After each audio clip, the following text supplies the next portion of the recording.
Suivez Priorité Santé avec Souno Assurance et sa garantie de financer les études supérieures de vos enfants, quels que soient les aléas de la vie. Souno Assurance, notre métier, l'assurance.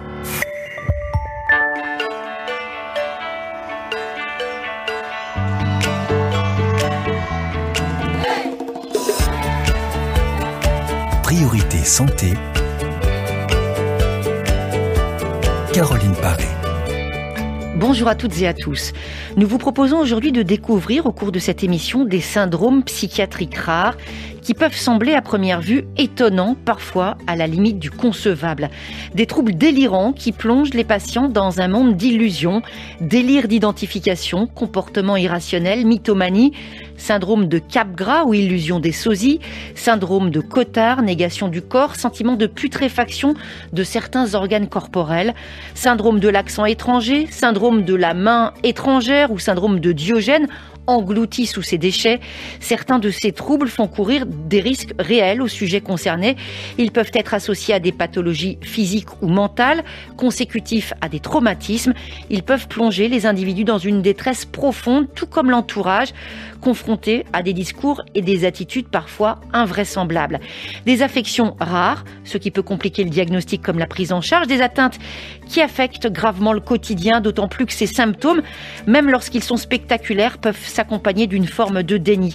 Des pathologies qui interrogent en tout cas sur la complexité de la santé mentale, sur le regard des autres et la nécessité d'un traitement pour éviter isolement, rupture et prévenir surtout les pensées et actes suicidaires.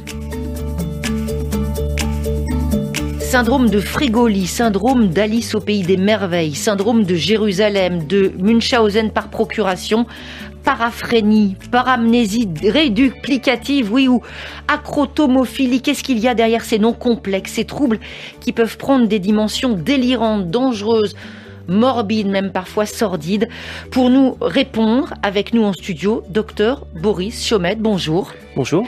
Vous êtes psychiatre, responsable du centre de référence pour les maladies rares à expression psychiatrique au GHU Paris Psychiatrie et Neurosciences, chercheur en génétique des troubles psychiatriques à l'Institut de Psychiatrie et Neurosciences de Paris et enseignant à l'Université de Paris. Maladie psychiatrique rare que l'on rencontre aussi à Kinshasa, comme nous l'expliquera le professeur Samuel Mampounza, neuropsychiatre, président de la Société africaine de santé mentale et actuel secrétaire général académique de l'Université protestante du Congo. Des soignants et des proches confrontés à ces troubles. C'est le cas de Justine, dont la mère est atteinte du syndrome de Diogène. Nous entendrons son témoignage au cours de l'émission. Et puis, à la fin de Priorité Santé, on retrouvera la chronique nutrition de Stéphane Besançon, nutritionniste, directeur de l'ONG Santé Diabète à Bamako au Mali. Priorité Santé sur RFI. Maladie psychiatrique rare, je disais tout à l'heure, des descriptions parfois à la limite du vraisemblable pour certaines des manifestations. Évidemment, pas question ni de faire une liste, ni de stigmatiser au travers des symptômes spectaculaires pour tomber dans le voyeurisme, mais plutôt de décrire, d'essayer de comprendre à quelle maladie ces troubles peuvent être associés, ce qui pourrait les provoquer, comment soulager surtout celles et ceux qui en souffrent, comme leur entourage.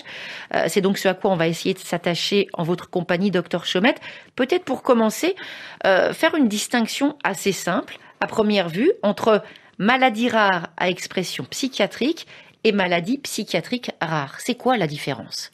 D'abord, merci de donner la parole à la psychiatrie. On en a bien besoin, notamment par les temps qui courent, où on voit qu'il y a beaucoup de gens qui, suite au confinement et au Covid, développent des symptômes. Et il y en a des symptômes qui sont très rares, dont on va parler, mais il y a une grande partie des symptômes qui sont très fréquents dans la population et sur lesquels il faut absolument que les gens soient conscients et puissent être pris en charge. Les syndromes rares, c'est-à-dire tous les mots que vous avez donnés, les noms propres, il y en a beaucoup et c'est des descriptions de symptômes qui, par leur fréquence dans la population, sont plutôt associés à des petits nombres d'individus, c'est-à-dire quelques individus qui vont sentir tel ou tel symptôme. Ça, c'est on va dire les syndromes psychiatriques rares. Et puis, à l'inverse, il y a des maladies rares qui sont définies, qui ont une maladie, par exemple, génétique, métabolique, inflammatoire, neurologique, avec des symptômes qui vont être psychiatriques. C'est-à-dire que c'est pas une entité psychiatrique en tant que telle, mais c'est une maladie dans laquelle la psychiatrie va rendre des services, va aménager un traitement pour diminuer les symptômes. Ça veut dire que, par exemple, on peut avoir une inflammation et se mettre à avoir des pensées délirantes. Si on traite l'inflammation, les pensées délirantes vont s'arrêter ? C'est exactement ça. Par exemple, le lupus, On peut avoir des symptômes psychiatriques, ça peut être des dépressions, une fatigue importante, voire des idées de suicide ou des éléments délirants qui vont être traités par des traitements type des corticoïdes. C'est-à-dire qu'on traitera différemment, on traitera la maladie qui est en dessous et on diminuera les symptômes psychiatriques. Ça veut dire qu'on souffre mentalement à cause de l'impact de la maladie, ou est-ce qu'il y a quelque chose qui se fabrique dans la tête, dans la sensation, dans le ressenti, qui est une maladie réelle? Est-ce que c'est une conséquence ou est-ce que c'est finalement un symptôme? Deux cas de figure, vous avez une souffrance psychique et donc du coup qui vient d'une douleur physique, d'une maladie chronique, et donc ça on le comprend bien, ça veut dire des gens qui vont être déprimés d'avoir par exemple une sclérose en plaques, etc. Et puis une expression parfois du corps qui va passer par des symptômes psychiatriques. Alors ça nous rappelle quand même que le cerveau n'est pas une sorte d'organe qui flotte au-dessus du corps, il est ancré dans la matière, le cerveau, il est ancré dans le corps. Alors, certaines de ces maladies, on a pu en entendre parler, docteur Chaumette. C'est vrai qu'il y a beaucoup de films et surtout des séries médicales qui utilisent un petit peu les ressorts extraordinaires de ces maladies, parce qu'il faut bien dire que ces maladies sont parfois rares et extrêmement spectaculaires. En termes de fréquence, est-ce qu'il y a vraiment certains de ces troubles, de ces croyances délirantes qui se retrouvent plus que d'autres? Ça va dépendre aussi des cultures. Par exemple, vous citez des films, il y a le film Le Truman Show, par exemple, qui est un film qui met en scène des symptômes que peuvent avoir certains patients psychiatriques, l'impression que le monde est irréel autour d'eux.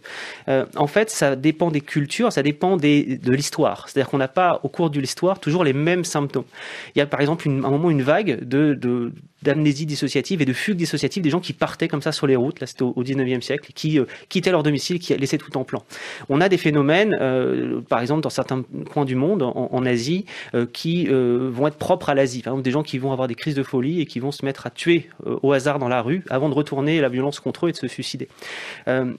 Il faut aussi imaginer que le délire, il vient de la société. Enfin, il est ancré dans la société. Imaginez, aujourd'hui, il y a des patients qui vont penser, par exemple, qu'il y a une puce qui est implantée dans leur cerveau et qu'on écoute leurs pensées.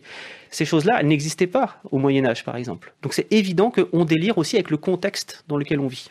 Alors comment on peut expliquer, docteur Chaumette, parce que ça arrive aussi, le lien entre certains chocs, ça peut être un traumatisme physique ou même psychologique, un deuil, un acte de violence, et la survenue de ces troubles? Il y a une très belle histoire là-dessus qui raconte un seul patient. C'est des cas de neurologie qui souvent reposent sur un ou deux patients qui permettent de mieux comprendre le fonctionnement du cerveau. Un ouvrier sur un chantier qui a une explosion et qui prend une barre à mine donc, qui servait à faire exploser, pour faire passer les routes, faire exploser les rochers et qui est transpercé au niveau du cortex préfrontal. Aucun effet apparent chez lui, c'est-à-dire qu'il se souvient de tout, il est conscient, il n'y a aucun problème, il se souvient de sa famille, il rentre le soir, etc. Par contre, la famille note très rapidement qu'il change de comportement. Pourquoi ? Parce qu'en fait, on a touché des zones qui viennent commander un peu la façon dont on pense, ses valeurs morales, etc.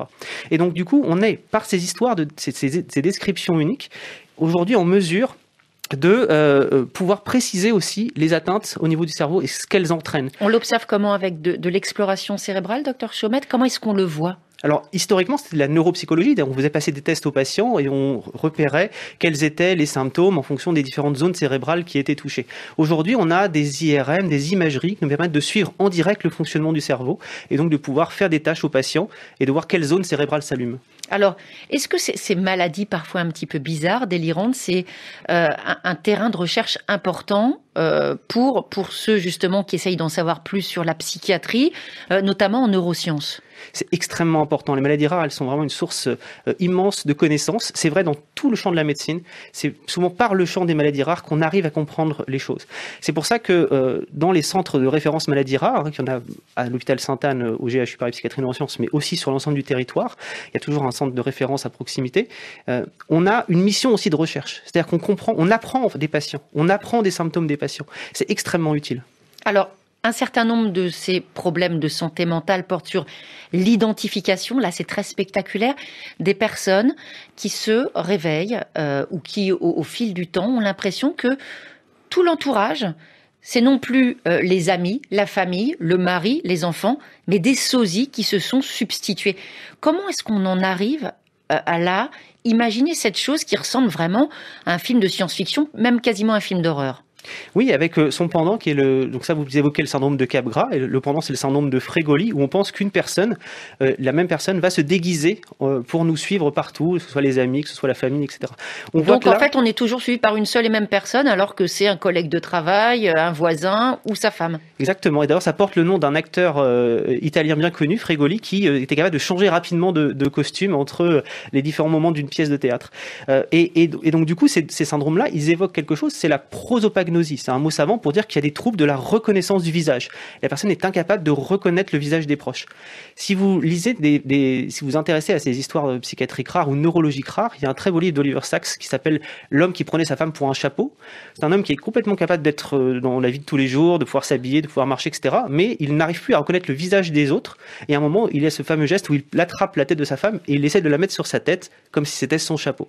C'est une description unique, mais ça montre bien qu'il y a un trouble de la reconnaissance des visages qui est très isolé chez ce patient. Alors parmi les troubles assez fréquents, même c'est rentré dans le vocabulaire, il y a même des entreprises spécialisées. Le syndrome de Diogène. Est-ce que vous pouvez nous décrire, docteur Boris Chaumette, de quoi il s'agit précisément ? C'est quelque chose qui ne recoupe pas une seule maladie. Ça peut se retrouver dans les personnes âgées avec des troubles intellectuels, ça va se retrouver aussi dans, par exemple, la schizophrénie, dans la dépression avancée, dans les troubles obsessionnels compulsifs où les gens vont entasser des objets.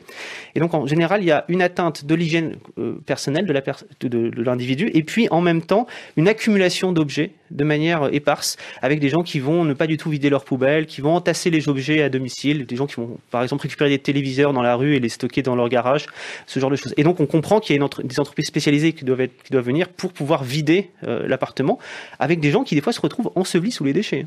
Alors, vous restez avec nous, docteur Boris Chaumette, tout de suite un témoignage dans Priorité Santé. Priorité Santé sur RFI. Et ce témoignage, c'est le vôtre. Justine, bonjour. Bonjour Caroline, bonjour docteur. Alors, témoignage, parce que votre mère, justement, est atteinte de ce syndrome de Diogène. À partir de quand est-ce que vous avez observé des changements chez votre maman ? En fait, c'était vraiment très subtil. Ça commençait par je ramasse un pot de yaourt, on va pas jeter le pot de yaourt en verre parce que on va le réutiliser, on va faire du riz au lait dedans, des choses comme ça. Et puis au fur et à mesure des années, on se retrouve avec 200, 300 pots de yaourt en verre, quoi. C'est vraiment très très progressif, et à partir du moment où on a tous les enfants ont été partis de la maison, où on a tous pris notre indépendance, et bien là ça s'est vraiment accentué. Ça s'est accentué, vous pensez que ça a eu justement peut-être un effet accélérateur, ce départ des enfants, parce qu'il n'y avait plus de témoins ? Il y avait plus de témoins, il y avait de la place, il y avait plus personne pour dire stop, Aujourd'hui, vous pouvez décrire l'état d'envahissement du cadre de vie de vos parents ? Ils ont une maison de 120 mètres carrés, ils vivent à peu près dans 10 à 12 mètres carrés. Alors, vous dites « il », ça veut dire que votre papa cohabite toujours avec votre mère. Oui. Comment est-ce qu'il vit la situation ? Pas très bien. Pas très bien, parce que je sais que mon papa est en retraite depuis 1 an. Mm-hmm. Donc, il avait posé le deal en disant « Attention, je vais être en retraite.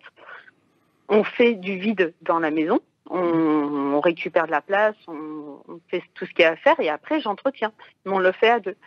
Et au final, à chaque fois, maman était fatiguée, avait mal au dos. Il y a toutes les excuses possibles et inimaginables pour ne pas le faire en fait. Vous en parlez avec eux ? Alors avec mon père, oui. Avec maman, c'est pas possible. Pourquoi c'est pas possible ? Un mur. Pourquoi ? C'est un mur. Elle ne veut pas entendre. Quand vous en parlez avec votre mère, il désigne justement son épouse comme quelqu'un qui n'est plus dans la normalité, ou il n'a pas ces mots-là ? Il la considère comme malade sur le plan psychiatrique ? Oui. Après, on sait, ça fait très longtemps que maman a une dépression. On le sait, c'est quelque chose d'avéré, elle est soignée pour ça. Après, on sait que c'est la maladie aussi, quoi.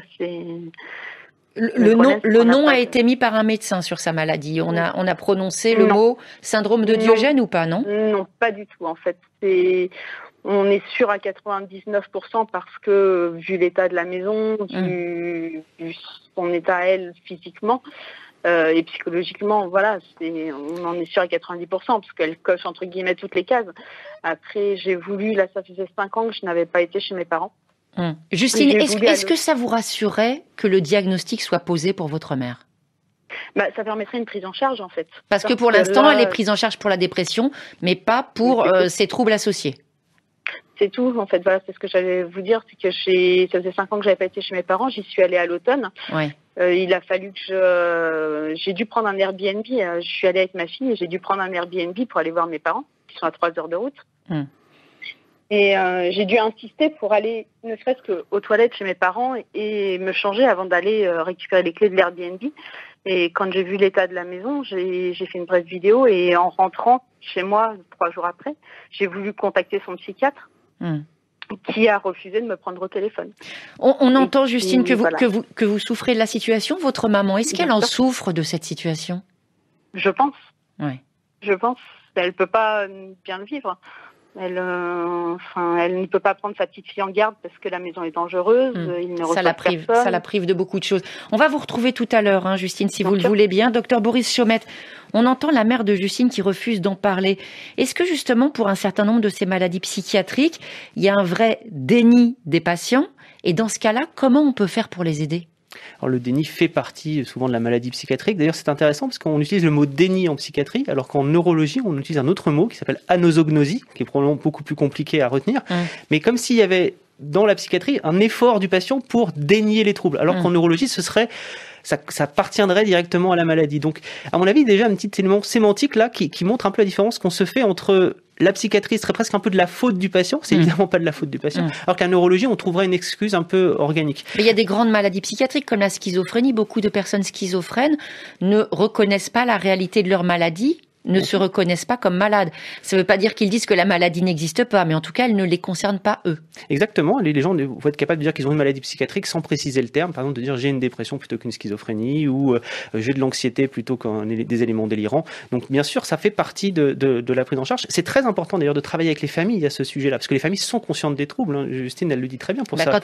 Quand on ne peut plus voir ses parents, on en est conscient. Bien sûr, bien sûr. Et puis, en tant que psychiatre, nous, on a tout à fait intérêt à intégrer les familles dans la prise en charge. Je demande régulièrement aux familles de nous apporter des photos de l'appartement ou de nous faire part des symptômes. Mais ça veut dire vous pouvez faire changer les patients sur ce point où finalement c'est peine perdue. Ils ne se reconnaîtront pas comme avec un problème, avec une maladie.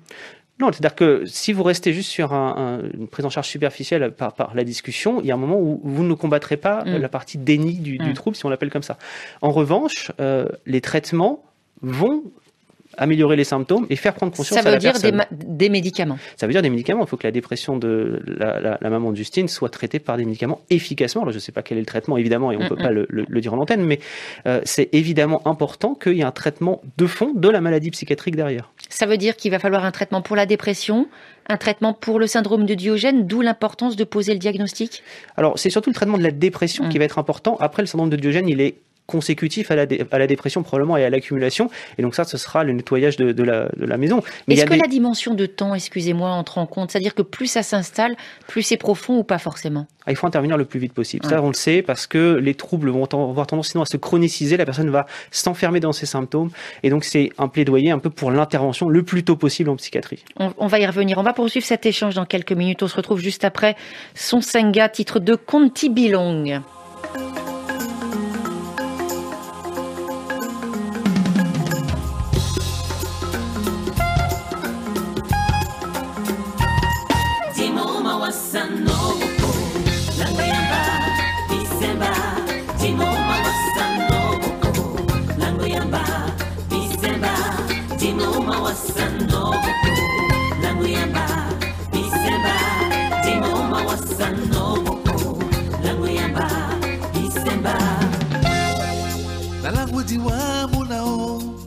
Makomongo matiti bwani na bise wa munao miyombo mongo misidoli na langweji wa munao makomongo matiti bwani na bise wa munao miyombo mongo na mawasate wa na bena sente wa na timu sango timu wasano na limo mbongo utiti bebe namba na mawasate wa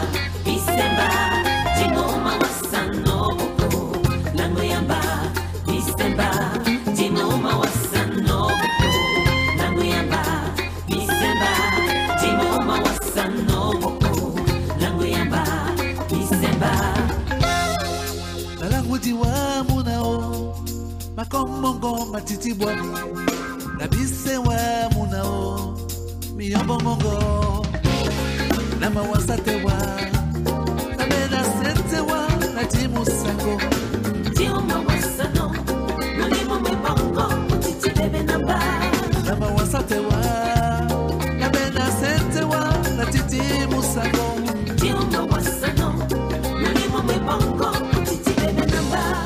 Priorité santé sur RFI, nous parlons toujours des maladies psychiatriques rares en compagnie du docteur Boris Chaumette, psychiatre responsable du centre de référence pour les maladies rares expression psychiatrique à l'ex-hôpital Sainte-Anne GHU Paris Psychiatrie Neurosciences.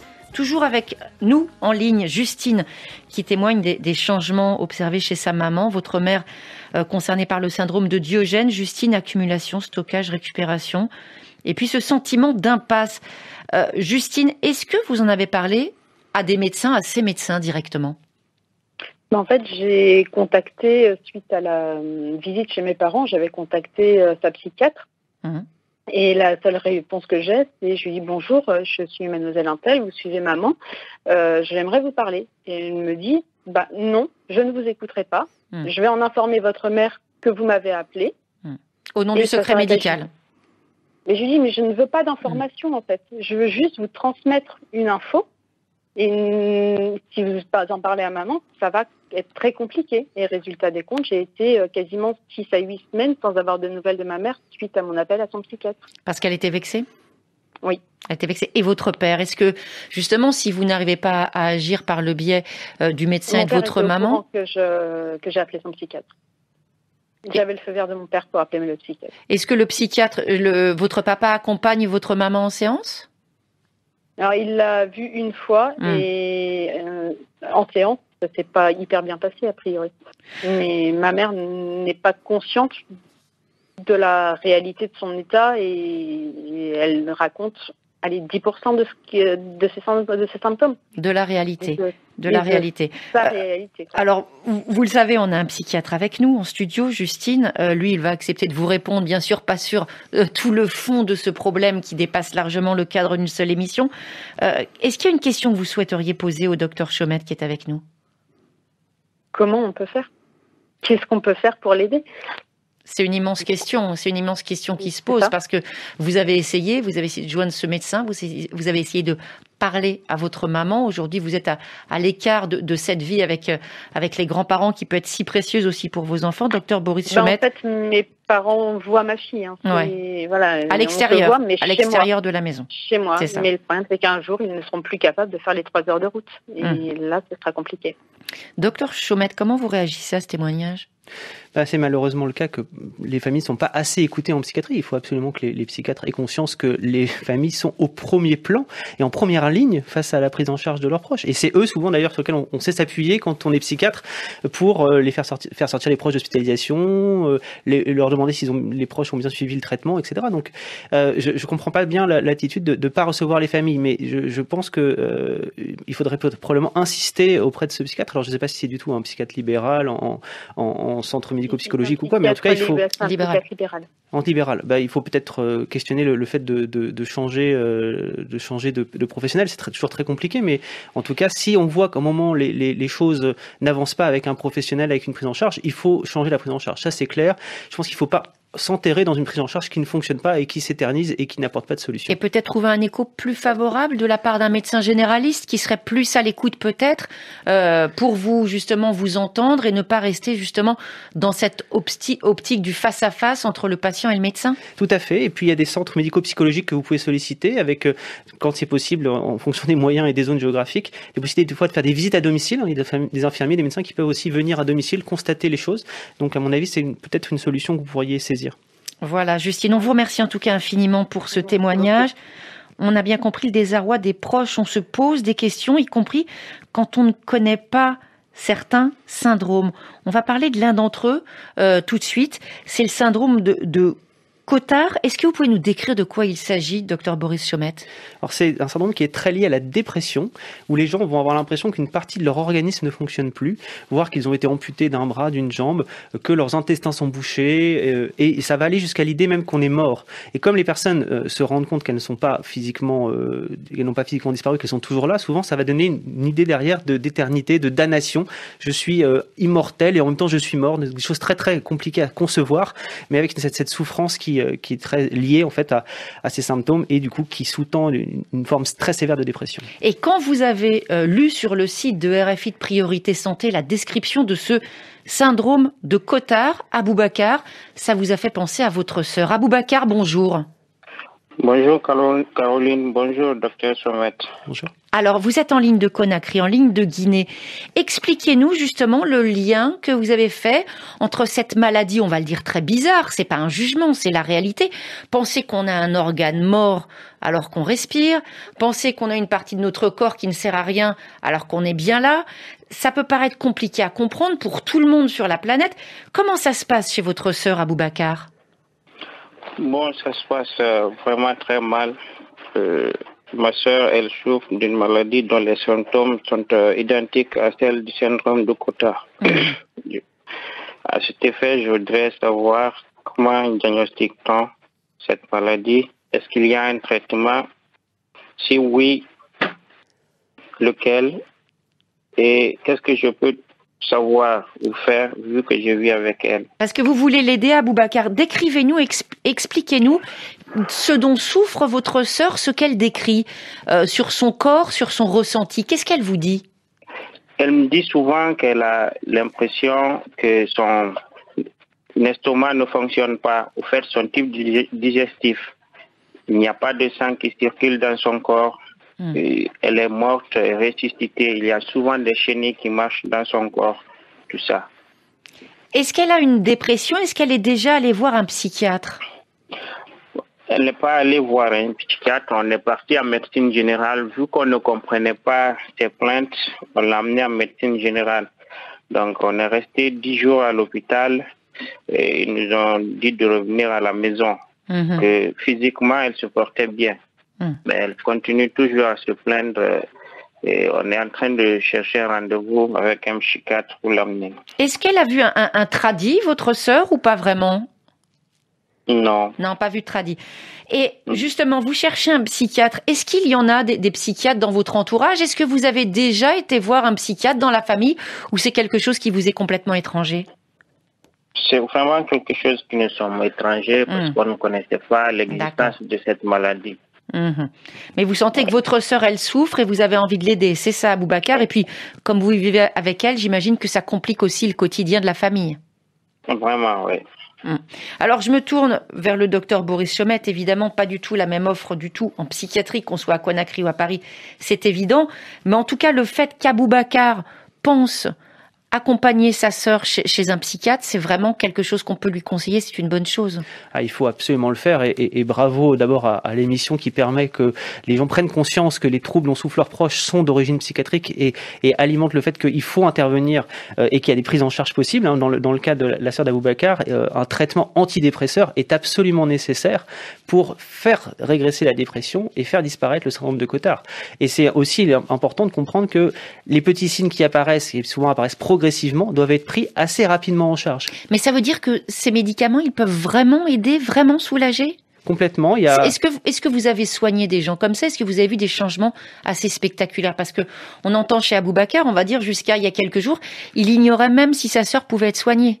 Complètement, non. Il y a absolument une prise en charge qui est très très claire du syndrome de Cotard, parce que c'est des maladies qu'on sait traiter. La dépression, on sait la guérir, et donc souvent d'ailleurs des gens vont s'améliorer de manière assez rapide, assez spectaculaire, et derrière vont critiquer les idées qu'ils ont eues en disant mais pourquoi je pensais ça? C'est pas possible, c'était pas moi, il y avait quelque chose. Et effectivement, c'était pas eux, c'était eux plus la dépression. d'investigation qui donnaient les symptômes. Parce qu'il faut bien signaler qu'avec ce genre de maladie, quand on croit qu'on a un organe mort, ou même d'autres personnes, là c'est aussi totalement extraordinaire, qui demandent à être amputées d'un membre, ce qui peut paraître absolument incroyable, eh bien il y a une réelle mise en danger, ça n'a rien de drôle, c'est tragique.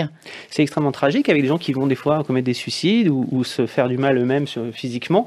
Il y a aussi des fois des gens qui vont penser qu'ils sont morts et qu'ils ont fait du mal aussi à l'entourage, que leur entourage est mort, et donc ça peut conduire même des fois ce qu'on appelle, de manière un peu abusive, le suicide altruiste, mais en fait des gens qui vont passer à l'acte sur les autres en disant de toute façon tout le monde est mort, donc les gens sont pas là, et donc ce que je ne fais n'a pas de conséquences. Donc il y a un risque pour la personne, éventuellement pour l'entourage, donc il faut absolument prendre ça en charge en psychiatrie. Aboubacar, comment est-ce que vous ressentez les choses maintenant de dire je vais chercher un psy pour ma sœur, on va y aller, il y a peut-être une issue. Comment est-ce que vous voyez les choses? Bon. À vrai dire, depuis que j'ai suivi l'existence du syndrome de Cotard, moralement, ça me soulage. Parce que je pense qu'aller voir un psychiatre peut beaucoup nous aider. Ouais, c'est ça. C'est important d'avoir cette notion de diagnostic quand on est dans l'errance. L'errance diagnostique, ne pas savoir, on a à côté de soi quelqu'un qui souffre, on ne sait pas comment on peut l'aider. Là, c'est vraiment quelque chose, une première étape très importante, docteur. C'est extrêmement important de nommer les choses, parce que le cerveau humain, il est fait de telle sorte qu'on a besoin de savoir ce qui se passe. Donc mettre un mot, un diagnostic sur quelque chose, déjà, c'est une partie du travail. C'est intéressant parce que il y a des diagnostics comme le syndrome de Cotard, on peut traiter les gens et on peut espérer un retour à la normale. Et il y a même des gens qui, une fois qu'on a mis un mot sur la maladie, même si on n'a pas le traitement, sont soulagés juste par le fait qu'on a nommé les choses, que c'est plus quelque chose d'inconnu où on ne sait pas trop ce qui se passe. On lève ça, une sorte de tabou à ce moment-là. Et justement, on voulait remercier Aboubacar pour ce témoignage parce que en parler aussi, dire qu'il y a quelqu'un dans sa famille concerné par une maladie psychiatrique, c'est souvent lever un tabou. On vous remercie pour votre courage, Aboubacar. Et on vous dit bonne continuation pour toute la famille. Et on va avoir tout de suite un autre regard. On part pour la République démocratique du Congo. RFI à Kinshasa, 105 FM. Où l'on vous retrouve, professeur Samuel Mampounza. Bonjour. Bonjour madame. Professeur neuropsychiatre, président de la Société africaine de santé mentale. On vient d'en avoir l'illustration avec la Guinée. Ces troubles psychiatriques rares dont on parle depuis le début de cette émission, on les retrouve partout dans le monde. Professeur Mampounza, est-ce que vous y avez été confronté, vous personnellement, au cours de votre très longue carrière, on peut le dire? Ah oui, les troubles psychiatriques rares ou les syndromes psychiatriques rares existent bien. Par définition, vous avez en moyenne moins d'un cas sur 2000 habitants, donc ça existe. Et c'est clair que chez nous en Afrique, ce qui est le plus visible, c'est le syndrome de Cotard. Vous savez, l'Africain a une expression physique corporelle assez poussée et donc avoir des problèmes de délire concernant le corps, l'absence de corps, la transformation des organes, c'est ce que je trouve assez souvent, ou les quelques fois que j'en ai trouvé. Donc ça existe, c'est le problème. Ça existe, et juste pour rester en lien avec cet auditeur qu'on vient d'avoir en ligne, Aboubacar, s'il va consulter un psy à Conakry, vous avez pris en charge vous-même des personnes concernées par le syndrome de Cotard, vous avez trouvé des réponses médicamenteuses en termes de traitement satisfaisantes dans un contexte en Afrique subsaharienne? On peut dire on trouve les bons médicaments? Oui, d'abord ces gens arrivent bien tard chez le psychiatre, il faut les reconnaître, parce que nous, cela relève du registre du mystique un peu. Donc on va voir des gens pour expliquer plutôt que pour soigner. Pourquoi ça arrive, etc. Mais quand ils arrivent quand même à voir le psychiatre, quand ils m'ont vu, pour ceux que j'ai consultés, c'est des personnes qui sont, bien sûr, qui ont le syndrome de Cotard, mais qui sont aussi déprimées. Parce que vivre cette situation-là entraîne une dépression. Et donc, ce que je fais, c'est d'abord rassurer l'entourage. Le patient lui-même n'a pas vraiment conscience de ce trouble. Il vit cela comme une étrangeté, mais il faut commencer par rassurer l'entourage et le patient. Leur dire que ça existe. C'est bien décrit. Une fois qu'on a passé cette étape-là, que les gens comprennent que c'est normal, entre guillemets, que cela arrive, c'est une maladie, c'est la solution qu'il faut leur proposer. La solution, c'est quoi? C'est que les personnes prennent conscience de la nécessité d'accompagner le malade. L'accompagner parce que lui-même ne vient pas consulter, donc il faut qu'on l'amène chez le médecin. Il s'engage à s'assurer que les petits médicaments, ne fût-ce que la dépression, parce qu'il y a une dépression qui est consécutive à ces situations pénibles que vit le malade, on soigne cette dépression. Bien sûr qu'on peut aussi, si on pense qu'il s'agit d'hallucinations psychiques, qui font qu'on se vive comme amputé ou transformé physiquement, on peut, il y a certains neuroleptiques, médicaments qui peuvent aider aussi. Mais bien sûr qu'il faut parler à la personne. Vous lui dites, voilà, et si vous pensez que votre main est partie, mais vous mangez quand même avec votre main, etc. Donc ça veut dire les deux, un accompagnement aussi bien par la psychothérapie que par l'approche chimique médicamenteuse. Professeur Mampounza, quelle autre maladie est-ce que vous avez rencontrée justement quand on parle de ces troubles un petit peu inhabituels? Ah oui, j'ai eu souvent à voir des personnes qui présentent le syndrome de Diogène. C'est des gens qui sont très négligés sur le plan physique, vestimentaire, corporel, et qui collectionnent, qui vivent dans les désordres, tellement ils amassent les choses avec eux, jusqu'à manquer même où mettre le pied. Tout à l'heure, on a eu l'auditrice, Justine, sa maman était concernée par ce syndrome de Diogène. On a aussi des personnes, quand on a préparé l'émission, vous avez parlé de ces personnes qui se vivent dans des aventures extraordinaires, des contes, des mythes, qui sont des personnages, des héros dans leur esprit, pas dans la réalité. Effectivement, il y a des personnes qui vous vivent qui se vivent dans des conditions tout à fait mystérieuses, entre guillemets, qui se promènent sur une tige de bambou et qu'il va de village en village. Effectivement, il croit à cela. Ça existe. Et c'est mis par l'entourage en lien avec un problème de santé mentale. Est-ce qu'ils font la connexion en disant c'est psychiatrique ou on pense plutôt dans ces cas-là, dans ces contextes, à la magie? Bien sûr que c'est les registres culturels traditionnels qui priment. Ils ne trouvent pas ça que c'est malade, mais cette personne a des pouvoirs ou est envoûtée ou est transformée, que c'est pas sa faute. Que donc il faut invoquer je ne sais pas quel esprit, il faut trouver quel prophète, guérisseur pour l'en sortir de là, parce qu'il n'est pas responsable ou qu'il a un pouvoir particulier. Le problème, c'est surtout quand les personnes vivent cela tout en restant fonctionnelles dans certains domaines de la vie. Ces personnes-là sont assez dangereuses parce qu'il va travailler, mais il y a des moments où il se prend pour quelqu'un qui vole de village en village à travers sur une branche, etc. Et ils peuvent embarquer dans ces convictions-là d'autres personnes qui peuvent suivre. C'est d'ailleurs le cas, j'imagine, d'un certain nombre de prédicateurs. Je cite personne, mais c'est vrai qu'il y a des gens qui se pensent investis de quelque chose d'extrêmement puissant et qui peuvent entraîner dans leur sillage des personnes qu'on jugera crédules sans justement porter la moindre valeur morale sur leur comportement. En tout cas, ce qui est important pour ces personnes, quand on n'a pas les ressources psychiatriques pour leur venir en aide, c'est de dire qu'il n'y a pas forcément d'exclusion de ces personnes qui souffrent de ces troubles. Non, chez nous, effectivement, ils sont très rarement exclus parce que on pense que d'abord, c'est pas leur faute, ou qu'ils apportent un message, ou que ça peut servir à la communauté. C'est seulement quand ils ont un comportement qui devient vraiment antisocial, qui devient dangereux pour eux-mêmes, pour les autres, c'est à ce moment-là que les problèmes se posent. Autrement, ils sont vécus, je dirais, plus ou moins positivement quand même.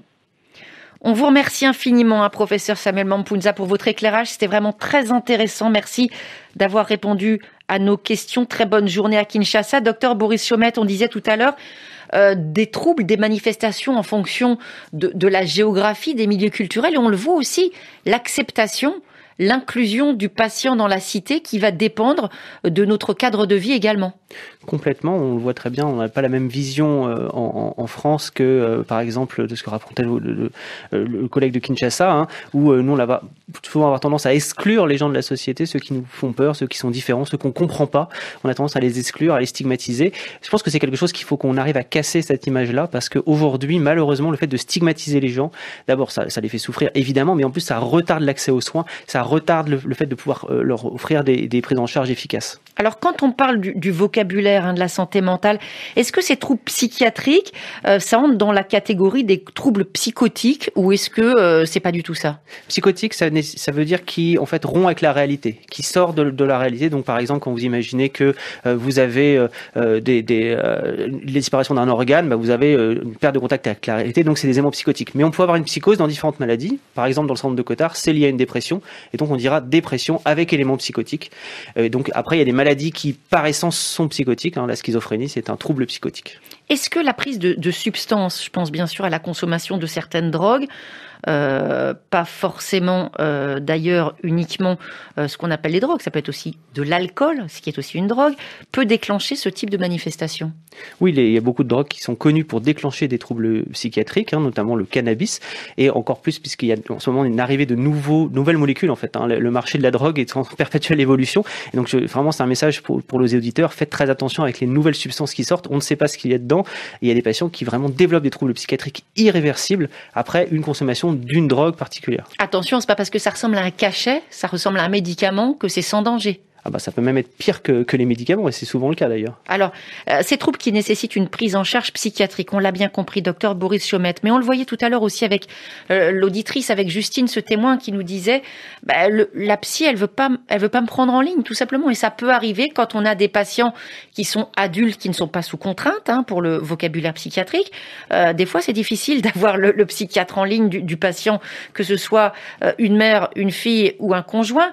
Qu'est-ce qu'on peut faire? Est-ce qu'il y a aussi un travail véritablement de sensibilisation du médecin de premier recours, du médecin généraliste? Oui, d'abord, il faut savoir qu'il y a des associations qui peuvent aider les familles, donc les associations de santé mentale, par exemple l'UNAFAM, le collectif schizophrénie pour les patients qui souffrent de schizophrénie. Il y a même une association qui s'appelle Pro-Famille, qui existe sur l'ensemble du territoire, que les familles peuvent consulter. Il y a un site internet, Pro-Famille. Et puis, il faut effectivement travailler en bonne intelligence entre les différents professionnels de santé, c'est-à-dire que on peut tout à fait s'appuyer sur le généraliste, sur le psychiatre quand il est d'accord pour recevoir la famille. Donc je pense qu'il y a quand même des ressources dans lesquelles il faut que la famille arrive à se saisir. On a entendu des maladies parfois, docteur Chaumette, qui s'installent. Est-ce qu'elles arrivent, c'était peut-être une question du début, mais je la pose à la fin, sous forme de crise? C'est-à-dire quelqu'un va se réveiller du jour au lendemain avec ce délire. Et là, dans ces cas-là, une question extrêmement concrète, extrêmement utile. Qu'est-ce qu'on fait? Ce qu'on appelle les délires aigus, c'est-à-dire que les gens qui se mettent à délirer du jour au lendemain, et ça c'est une urgence, et ça veut dire hospitalisation, en tout cas amener la personne aux urgences. Donc en métropole, il faut appeler le 15 Mais là, c'est valable pour des troubles donc qu'on a décrits. Ça peut être un frigolit, je me réveille et mon époux me dit mais tu n'es pas toi, tu es quelqu'un d'autre. Ça peut arriver. Alors il y a différentes formes, mais oui, il peut y avoir des buts très très brutaux comme ça, des troubles. Et puis là où c'est plus difficile, c'est quand ça devient de manière un peu insidieuse, comme disait tout à l'heure Justine, c'est-à-dire tous les jours ça augmente petit à petit, on s'en rend pas compte, puis il y a des événements de vie, le départ des enfants, etc., qui précipitent un peu les choses.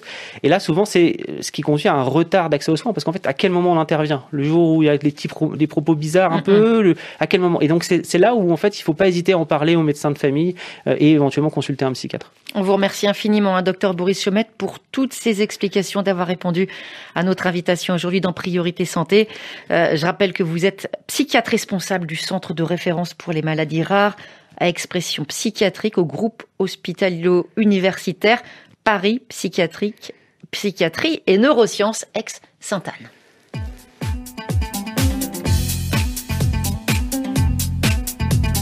Notre chronique nutrition dans Priorité Santé, rendez-vous que vous nous donnez régulièrement à Stéphane Besançon. Bonjour. Bonjour. Stéphane, nutritionniste, directeur de l'ONG Santé Diabète à Bamako au Mali. Aujourd'hui, nous allons nous arrêter sur nos besoins, la notion d'équilibre, de bien-être, car bien manger, c'est aussi écouter son corps. Pour commencer, Stéphane, essayez de définir cette fameuse notion de bien manger. Alors, il n'y a pas une définition unique de la notion de bien manger. Pour moi, pour bien manger, il faut prendre en compte plusieurs paramètres. En premier lieu, il faut bien sûr appliquer les recommandations nutritionnelles qui vont permettre d'adopter une alimentation équilibrée et diversifiée. Alors ces recommandations suivent 5 grands principes qu'on rappelle souvent: réduire la consommation de graisse, de sel et de sucre, en parallèle augmenter fortement la consommation de fruits et de légumes, réduire au maximum la consommation d'aliments transformés et ultra transformés pour préparer le plus possible soi-même les plats à partir d'aliments bruts ou faiblement transformés, limiter au plus possible les grignotages et enfin boire principalement de l'eau et éviter au maximum toutes les formes de boissons sucrées. Maintenant, ces recommandations nutritionnelles permettent de savoir quoi manger, mais pour bien manger, il faut aller aussi plus loin et prendre en compte 3 autres notions très importantes. Identifier pourquoi on souhaite manger, choisir dans quel environnement on va manger et enfin ne pas oublier que manger doit être un plaisir. Et comprendre aussi, apprendre à reconnaître, identifier ces situations dans lesquelles on a réellement besoin de manger. Alors, pour identifier si on a réellement besoin de manger, il faut savoir apprendre à écouter son corps. Ceci va permettre d'être à l'écoute de ses sensations lorsque l'on mange, mais aussi lorsque l'on boit, afin de mieux appréhender l'effet des aliments et de l'hydratation sur notre énergie, nos pensées et nos humeurs. C'est central pour mieux comprendre si l'on mange par faim, par ennui ou par stress, et par conséquent pour savoir reconnaître notre besoin à combler une faim réelle d'une faim plus émotionnelle. Alors pour réaliser ceci, en pratique, on peut conseiller 2 petits exercices. Alors d'abord, avant de commencer à manger, il faut porter son attention sur sa respiration pour permettre d'observer les sensations autour de notre ventre et relier celles-ci aux besoins que notre corps exprime. Est-ce qu'il demande de combler une petite, une moyenne ou une grande faim? Ou bien est-ce qu'il demande juste de combler un stress ou un ennui sans présence d'une faim réelle? Ensuite, pendant que l'on mange, il faut porter son attention sur l'effet de ce que l'on ingère sur nos sens. L'ouïe, l'odeur, la saveur et les sensations produites dans le corps. Ça va permettre d'analyser si l'on rassasie son goût pour un aliment, sa faim ou si on apaise son stress. Et l'une des bases dans cette approche, c'est donc de savoir différencier le goût de la faim. Oui, car le goût pour un aliment, c'est l'envie de cet aliment. Si l'on se focalise que sur ce goût, on va avaler l'aliment, puis en reprendre et ainsi de suite sans porter attention à sa faim réelle pour finir par manger en excès. Par contre, si on se focalise sur sa faim réelle, on va manger jusqu'à la perte de sensation de faim, puis s'arrêter naturellement sans excès. Maintenant que l'on sait quoi manger et quand manger, est-ce qu'il y a des conditions spéciales, Stéphane, ou des environnements à privilégier pour bien manger? Ah oui, on sait aujourd'hui qu'il faut absolument éviter de manger à son bureau, devant son écran d'ordinateur ou à la maison devant la télévision. La recommandation est donc de ne jamais manger devant un écran, car le risque est de manger plus et de favoriser une prise de poids que l'on soit un enfant ou un adulte. Si l'on mange devant un écran, il va absorber et focaliser toute notre attention et provoquer en conséquence qu'on va manger plus que l'on ne devrait sans être attentif aux signaux de satiété envoyés par l'organisme. On va manger en quantité plus importante au cours de ce repas sans que notre esprit ne comptabilise vraiment tout ce qui a été ingéré et du coup, en plus, on mangera plus au repas suivant, même si on n'est pas devant un écran, car le corps va compenser ce qu'il n'a pas pu absorber au repas précédent. Alors Stéphane, un petit récapitulatif de vos différentes recommandations. Alors si on résume ces différents conseils, pour bien manger, il faut manger équilibré et diversifié, au calme et autour d'une table sans écran allumé. Il faut aussi bien écouter son corps avant de commencer à manger et pendant le repas. Il ne faut pas oublier aussi de manger doucement, car il faut environ 30 minutes pour que le cerveau se rende compte qu'il est rassasié. Enfin, même si manger répond à un besoin de notre corps, il ne faut pas oublier que l'alimentation est un plaisir et il faut manger des choses qui donnent du goût et qui font plaisir. Merci beaucoup Stéphane Besançon et à bientôt dans Priorité Santé.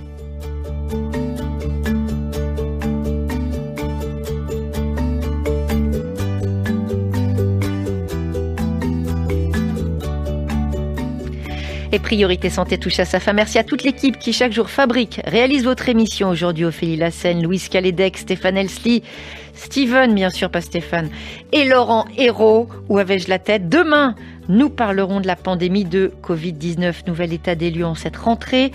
Dernier chiffre, point sur la vaccination, variant Delta, immunité, stratégie en fonction des pays. On se retrouve demain et d'ici là, portez-vous bien, lavez-vous bien les mains.